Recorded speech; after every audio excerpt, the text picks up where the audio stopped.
Yeah, I really gotta stop trying that. It never works.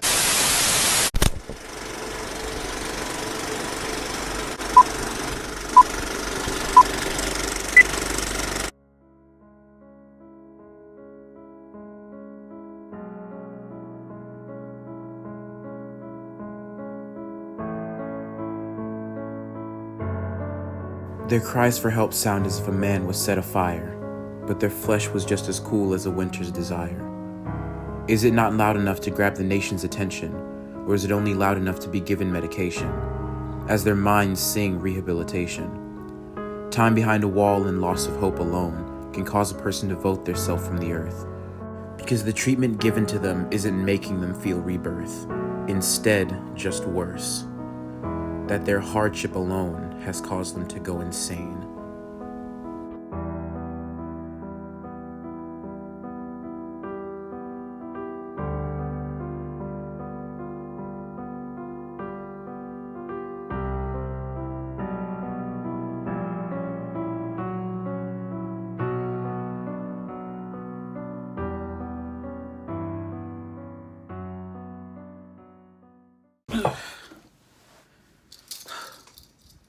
Have you ever actually stopped to think about what prison is like? What it would be like to go to jail? Or how prisons actually work in real life? And I'm not talking about like that Orange is the New Black type of stuff. I mean like real prison. There are issues with the way that shows like that portray that world, and we're not going to get into them right now because we're a little preoccupied. No, I mean real prison. What's it like? Who ends up there? What can we do better or differently? That sort of conversation. And as you're asking yourself these questions, I really want you to put yourself in the place of the prisoner. Here, I think it's pretty obvious that this situation is urgent. So, what would you do or think if it was you that was going to jail or going to prison? What would you worry about?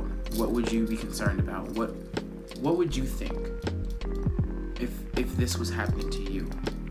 I'm emphasizing this right now because along with homeless people, criminals and like prisoners are among the most dehumanized people in our population. And that should concern us. Once someone becomes a prisoner or a criminal, once they've achieved that label, they've lost a bit of their humanity, both in how we view them and in how they are treated. So the first step to improving our prison system or to improving our justice system is remembering that prisoners are people, that behind those bars there is humanity that's been stolen to an extent. They're still a person. And look, I get it. Clearly, I'm no angel. What I am is mentally ill, but is it really fair to lock people away like this, the way that we do? Is there really no other option, no more effective model that we can look into? The people that we're locking away are real people with hopes and dreams and families and people who love them and hobbies, things that they like, things that they don't like.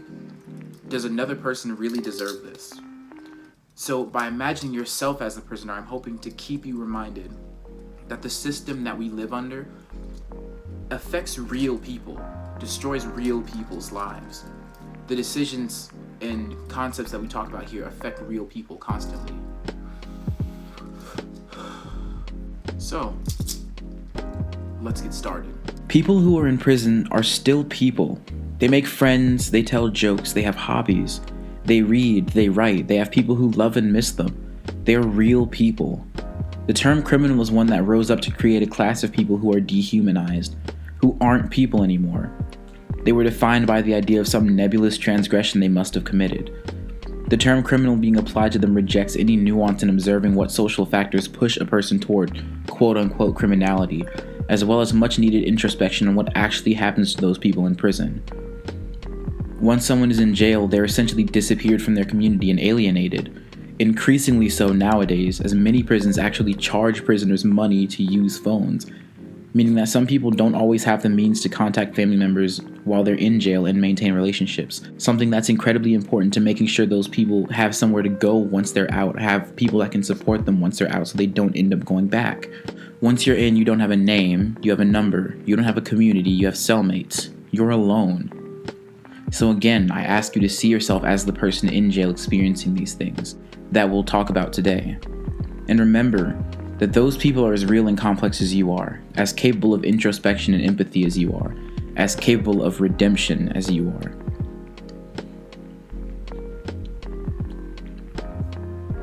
Alongside the calls of defunding and abolishing the police all over the world have also come calls in America especially to abolish prisons as well. And that can be alarming. The person we're going to discuss today, Angela Davis, my queen, certainly knew this when she wrote her 2003 book on prison abolition entitled Are Prisons Obsolete?, in which she says, "The prison is considered an inevitable, permanent feature of our social lives. Most people are quite surprised to hear that the prison abolition movement also has a long history, one that dates back to the historical appearance of the prison as a main form of punishment. In fact, the most natural reaction is to assume that prison activists, even those who consciously refer to themselves as anti-prison activists, are simply trying to ameliorate prison conditions, or perhaps reform the prison in more fundamental ways. In most circles, prison abolition is simply unthinkable and implausible. Prison abolitionists are dismissed as utopians, idealists whose ideas are at best unrealistic and impracticable, and at worst, mystifying and foolish. Indeed, no one I know ever talks about prisons or prisoners unless it's a family member. Outside of my more revolutionary circles, the idea that prison abolition is possible is unthinkable. Prisons are as monolithic as God himself, or those songs on TikTok that are only good in like one part. There are several reasons for that, not the TikTok thing, which we're going to discuss now. But why is this important? Well, currently the US has the largest prison population in the world. Most of those prisoners are black and brown. A host of private companies build their wealth off private prisons, and along with state-owned prisons, drain the wealth from the poor and working class people, while criminalizing and punishing poverty. And the issues prisons cause mainly affect people of color, yes, but everyone who isn't rich enough to think $600 is enough for the poors should also be concerned, because prisons have always been a means to control the masses and squeeze wealth, labor, and dissonance out of the people who the state deems undesirable or criminal. So we're going to discuss prisons, where they came from, historically speaking, and philosophically speaking as well, how they've been used in the past, how they do harm to people, and particularly how they harm women and people of color. And on top of that, we're also going to discuss what other options we have. And what I hope to do is to show you that there are actually many different ways of looking at criminal justice and ways that we can do it better, as we discuss Angela Davis's book, Are Prisons Obsolete?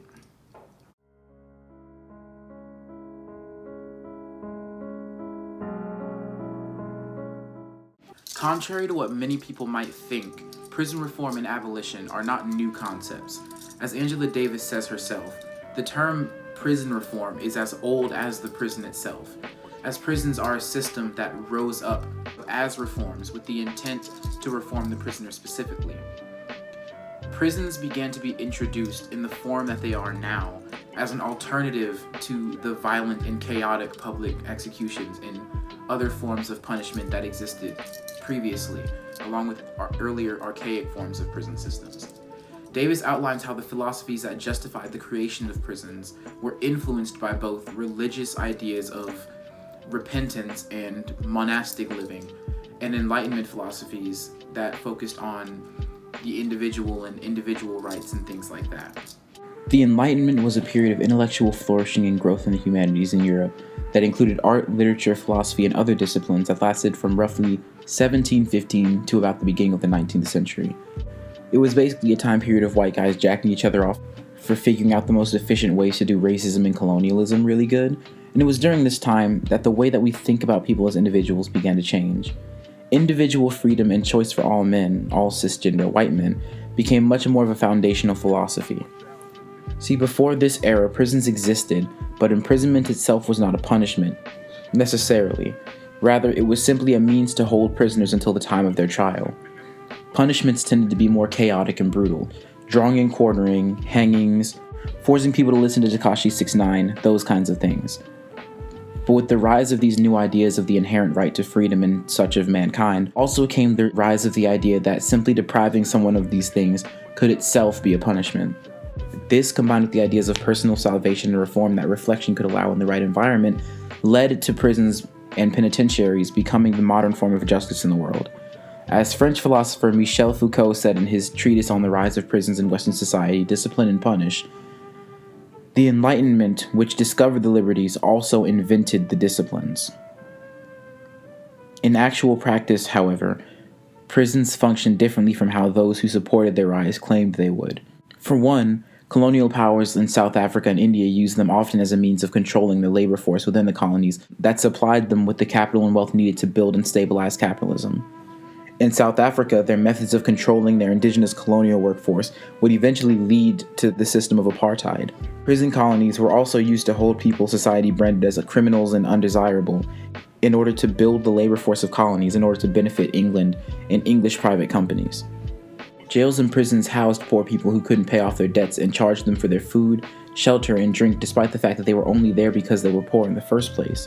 People weren't being reformed. They were being held in order to extract free labor from them and keep other workers in line with the threat of the loss of what little freedom they had, or physical punishment for not working hard enough. Also, note that these policies still live on to this day. Ask Nestle how they get their chocolate, or jewelers how they get their diamonds. Also, interestingly enough, slaves, people of color, and women were often excluded from this model of punitive reformist justice seen as more humane than the last, in part because they weren't seen as human. Instead, those previous brutal and more chaotic forms of punishment we discussed earlier still applied to them. Remember, all men created equal only meant cisgender white men in practice. This began to change, though, as prisons themselves became sufficient modes of dehumanization. The process through which imprisonment developed into the primary mode of state-inflicted punishment was very much related to the rise of capitalism and to the appearance of a new set of ideological conditions. These conditions reflected the rise of the bourgeoisie as the social class whose interests and aspirations furthered new scientific, philosophical, cultural, and popular ideas. It is thus important to keep grasp of the fact that the prison as we know it today did not make its appearance on the historical stage as the superior form of punishment for all times. It was simply, though we should not underestimate the complexity of this process, what made the most sense at a particular moment in history. So what we've now learned and seen is that prisons were almost never actually used for reform, but instead prisoners were violently dehumanized in real, tangible ways and used as cheap or free labor. The same model that was and still is to an extent used in prisons is the same model that plantation owners used for slaves, that colonizing powers like England used to organize labor and extract wealth from colonies, the same model that Nazis used during the Holocaust, where Jewish people and other minorities and undesirables were forced to work as cheap labor, as well as being massacred. I could go on. Over and over again, we see prisons not actually reforming people, but putting more money in the pockets of the rich, limiting the freedom and movement of the working class and increasing surveillance on us, and helping politicians keep opponents out of their way. And it never stopped. We've explained how there is monetary gain in prisons and jails for the systems and people in power who control them, but we haven't even begun to answer the questions of what kind of world they've created.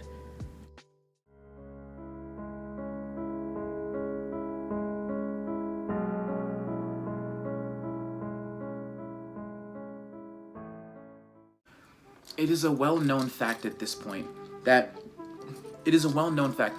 most American wealth and power was built up by slaves. Hell, Wall Street was literally built by slaves and used to be a slave market.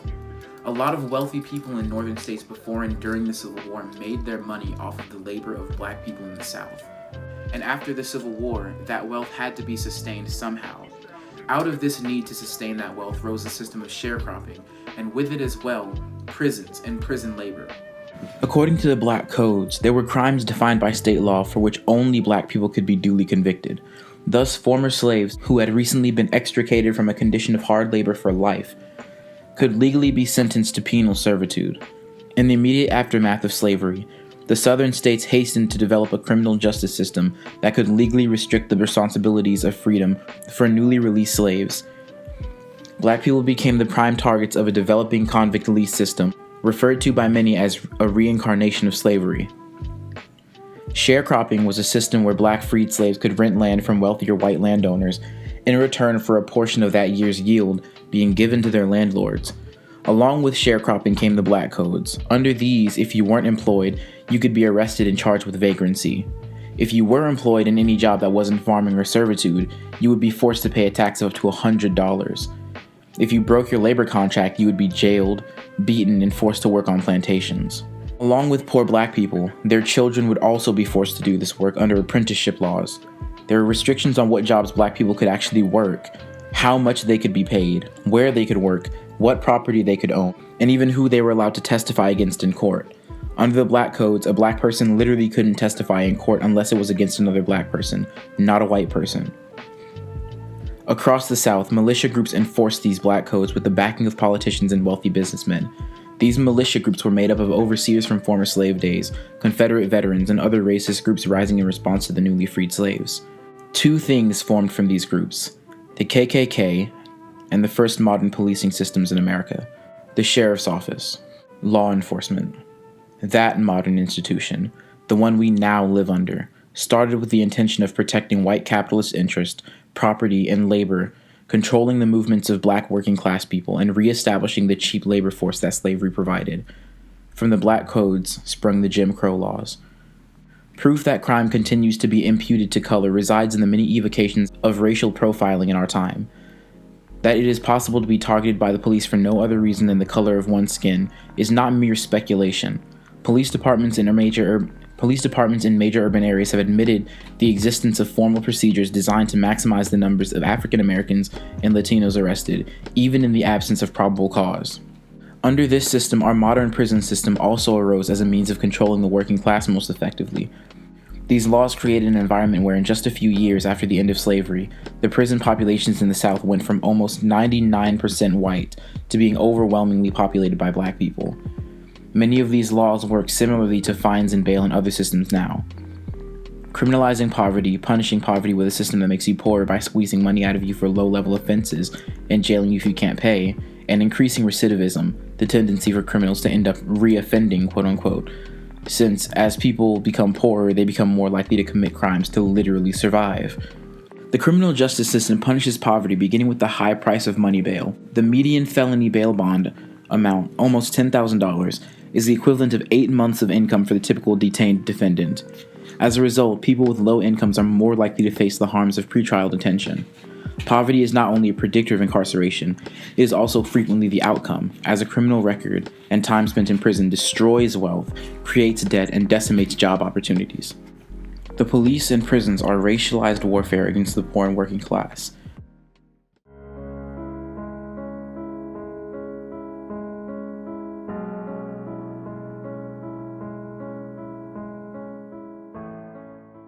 The war on drugs began with President Richard's second penis euphemism in office in a row, Nixon. This ignores the fact that most presidents have penis euphemism sounding names in the first place. That's aside the point right now.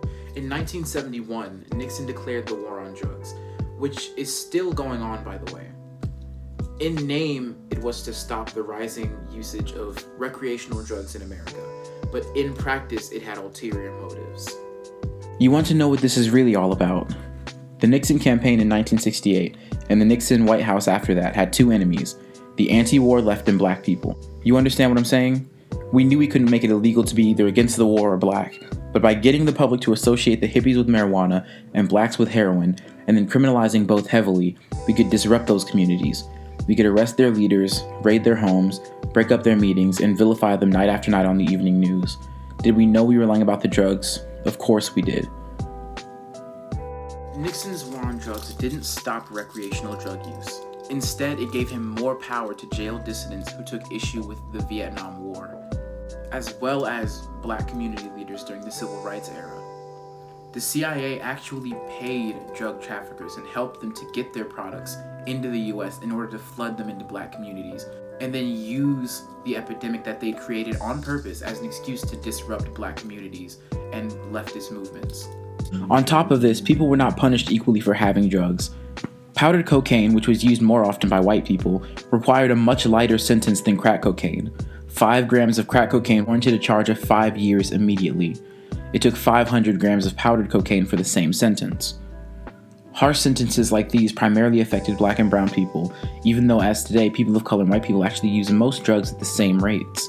What got black and brown people caught and in trouble more often was the fact that they lived in over-policed neighborhoods and were more harshly punished for having drugs on them. Remember, being sent to jail or prison can ruin someone financially, even more than they already were before they went. If you're someone selling drugs to feed your family, getting caught can fuck you even worse.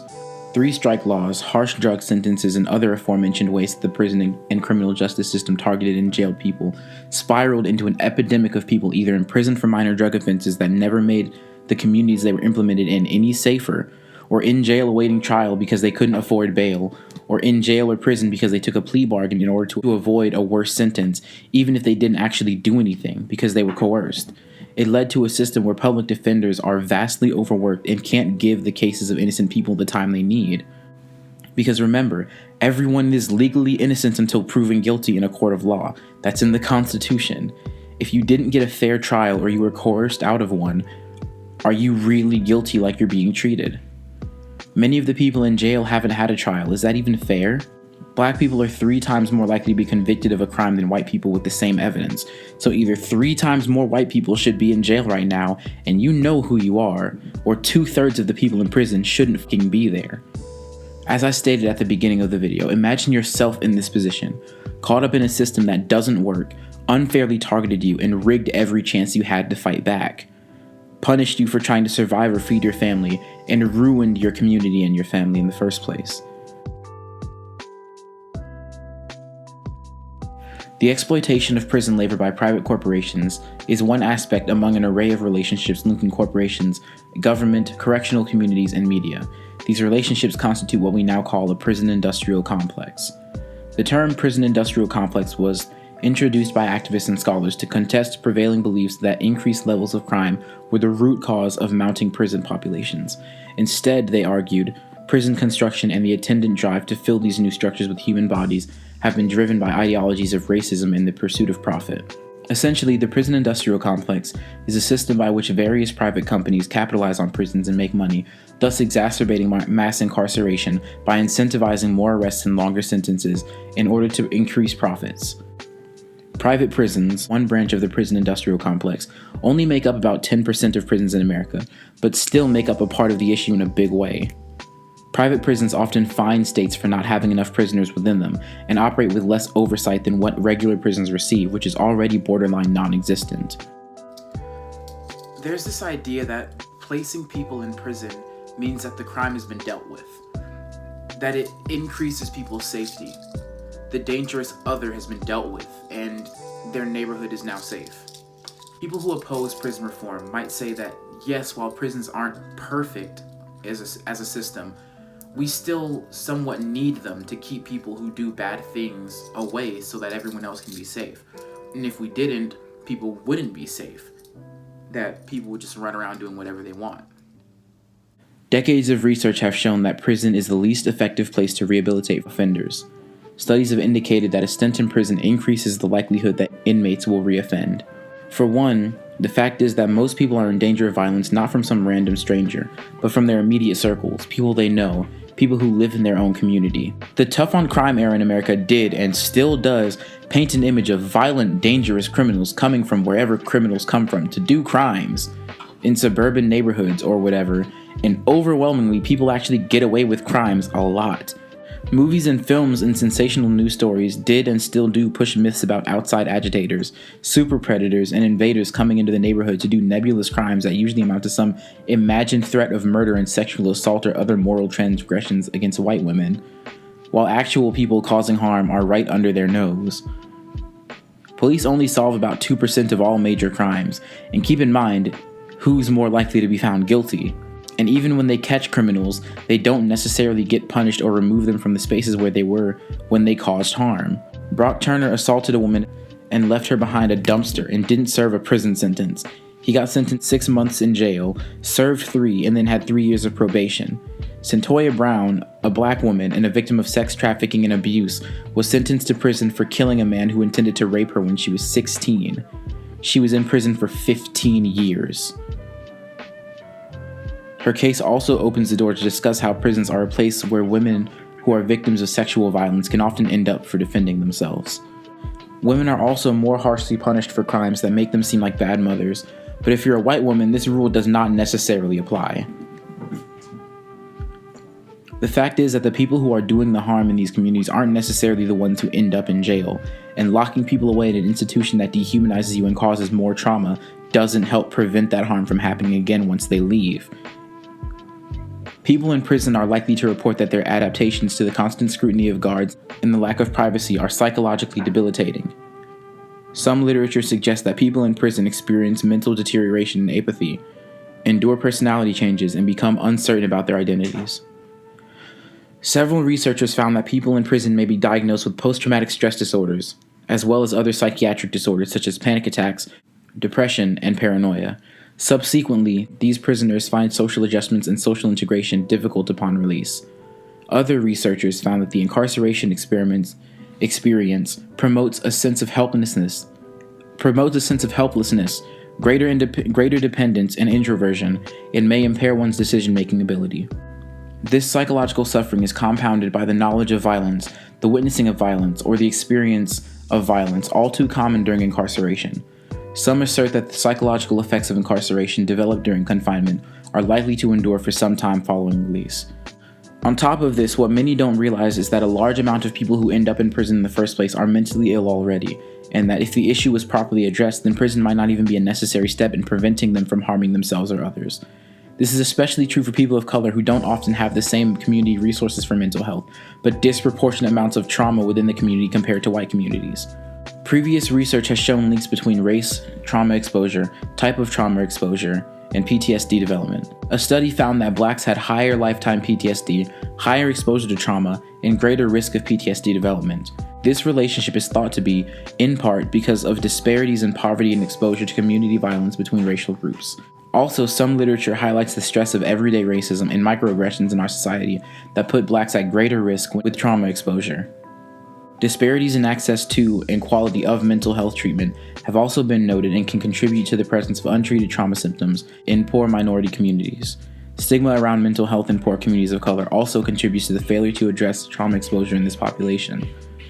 For justice-involved individuals, little attention is paid to their needs after exposure to violence, because often they are not viewed as victims of trauma, but as criminals. Overwhelmingly, the people ending up in prison in the first place aren't monsters who go about causing violence and killing innocent people.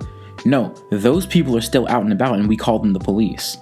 The people with the most ability to do harm aren't the ones going to jail, especially since they're the ones taking people to jail. And many of the people who leave prisons end up back in, because ending up in prison is more likely when you have no home to go back to, no family or friends who can support you, no job, no food, nothing. So many people who get out of prison are expected to just go back to normal, when even though you've returned, you're in a world you don't recognize anymore, with no relationships to rely on for help in some cases, worse in trauma, worse in debt, no right to vote, and a record that means you can't get a job. Can you really be surprised that people might end up back in?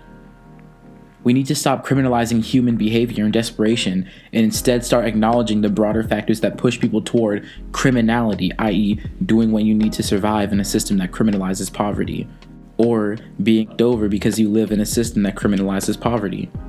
The concept of who even is a criminal often is linked to people who clearly deviate from the norm and from accepted societal standards, seeing people as the other as some dangerous outside force to be feared. This concept of the other is strongly rooted in white cis-normative patriarchy, and people who don't fit within that mold have always been subject to the same dehumanization that being considered criminal affords, because to be seen as the other is inherently dehumanizing. There is overlap between who is seen as the other and who is seen as criminal. Black and brown people, LGBT people, and the mentally ill all inhabit what our old friend Franz Fanon would call the zone of non-being, which is essentially a state of active dehumanization. The same arguments people make about trans people in bathrooms, LGBT people in children's spaces, black people in white spaces, and others all sound and function the same way we talk about criminals. It should concern us greatly that we can dehumanize people in prisons the way we do, that we've created a space where instead of redeeming those who do wrong, we disappear people who fail to meet the standards of the world we live in due to illness, disability, poverty, race, or sexuality. It should terrify you, especially because despite what people think, prison can happen to you. You are one mistake away from your life being taken from you. The idea that the state can slap an orange jumpsuit on you and take away your rights should terrify you, especially when that's almost all it takes for you to be stripped of your very humanity. The same way that prisoners that we've talked about have been. You're not immune to this. You are not above prison. So what do we do differently?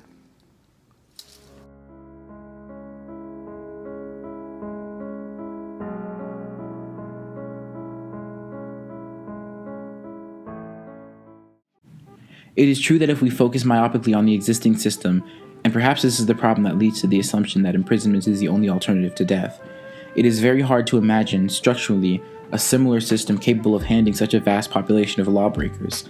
If, however, we shift our attention from the prison, perceived as an isolated institution, to the set of relationships that comprise the prison industrial complex, it may be easier to think about alternatives.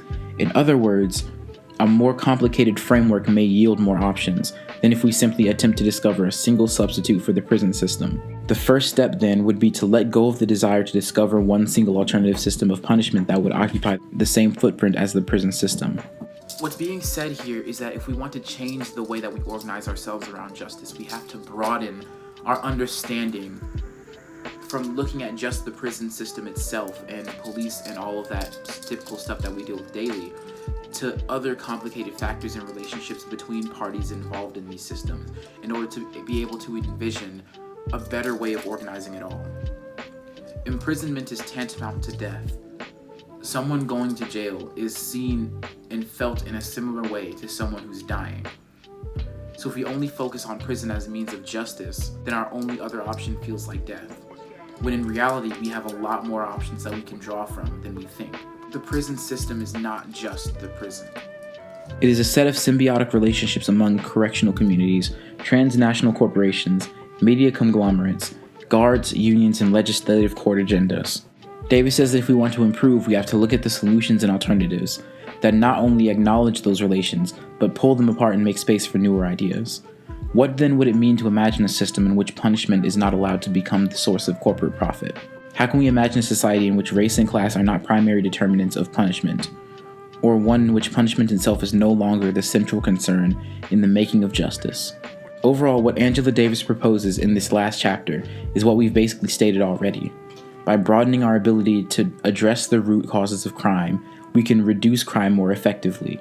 By providing unconditionally free mental health care for people, by providing for our most basic needs, we can prevent the need for criminal behavior from rising up in the first place. If we decriminalize personal use of hard drugs and controlled substances, we can prevent people with addictions, which are an issue of mental health, from being placed in a worse environment.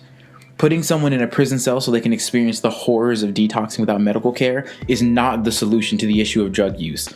And while we're on the topic of medical care should be free and provided for. But this isn't the only change we need to make.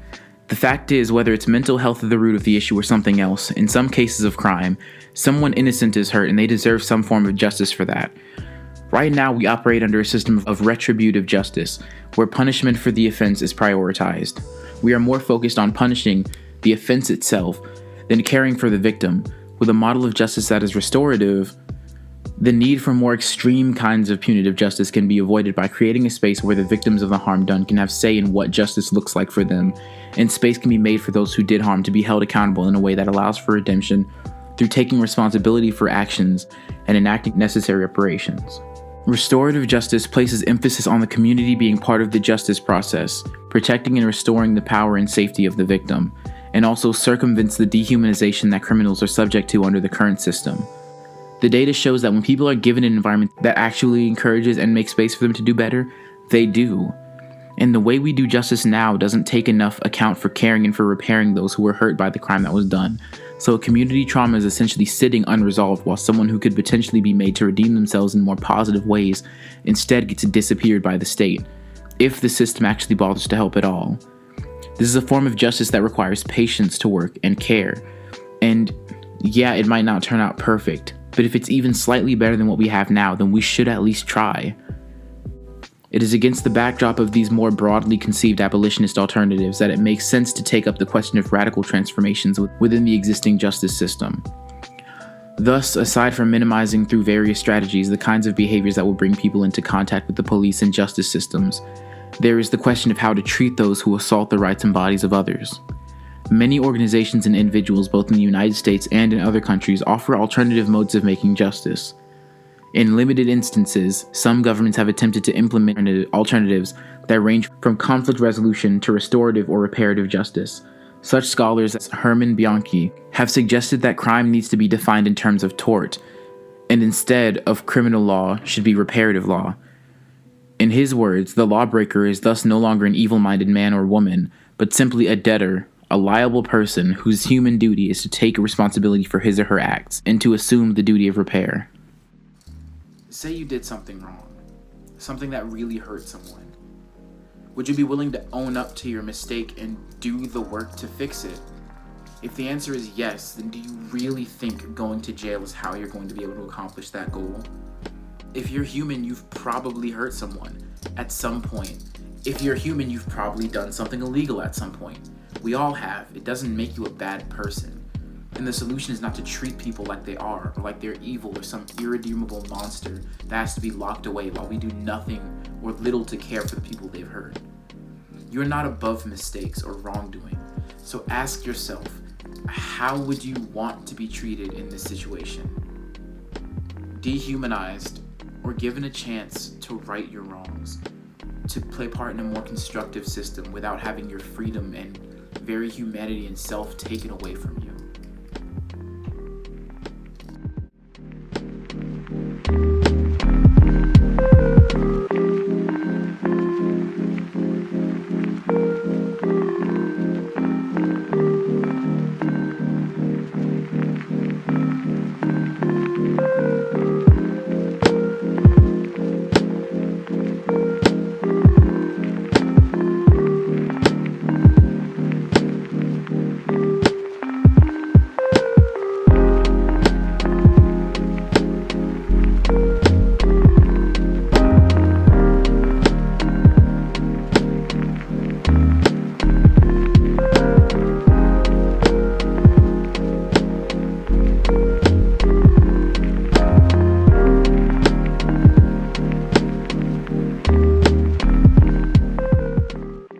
Thank you for taking the time to watch this video. I hope that you enjoyed it.